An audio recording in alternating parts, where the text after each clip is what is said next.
Hey, this is Chris Trapani, the Mortgage Pro, with a unique opportunity for you. I know you are bombarded with tons of offers for advertising. As a business owner, you get things in the mail. You get Facebook and Instagram and all these different types of advertising opportunities.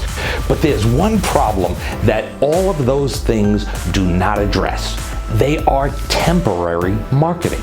What do I mean by temporary marketing? Hey, if you buy pay-per-click on Facebook, they click, not interested, bye, it's gone.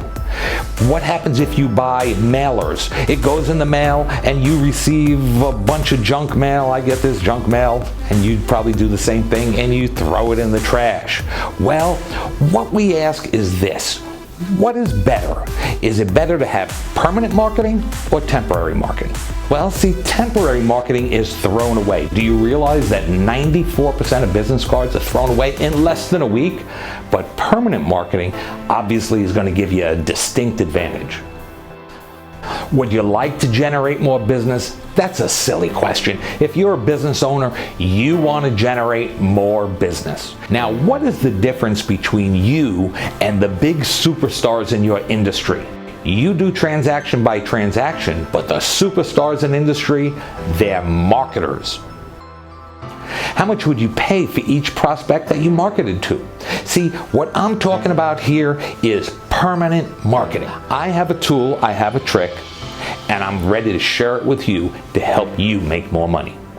What we've done is written a book that teaches a first-time home buyer everything he needs to know to buy a house. And you may be saying to yourself, well, how does that apply to me? Well, do you realize that first-time home buyers, they need certain services throughout the transaction so that they can buy the home?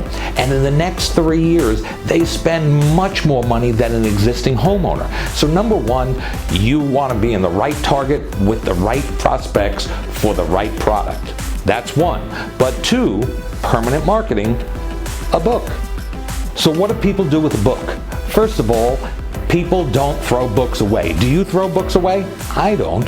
Now, if it's valuable, I'm going to read it, I'm going to internalize it, I'm going to use the information, and then when I'm done buying a home, I'm going to pass it off to my cousin Charlie or my brother-in-law or a coworker, and it never gets thrown away. So for years, this advertising just keeps going and generating business for you. Home buyers spend 3 times as much money in the first 2 years of home ownership on home improvements, maintenance, furniture, and appliances as existing homeowners do. Home buyers, and especially first-time home buyers, are really anxious to take advantage of special services, wise investments, and keep them in good financial shape. Home buyers often move in with a list of must-dos. Just think of when you bought your home, you had a whole bunch of things you needed to get done. And first-time home buyers especially have not developed any loyalty towards businesses related to owning a home or what's going to come in the next couple of years. They simply don't have a list of preferred services yet. Hey, in today's day and age, doesn't everybody want solar on their roof? Who are they going to call? Should be you.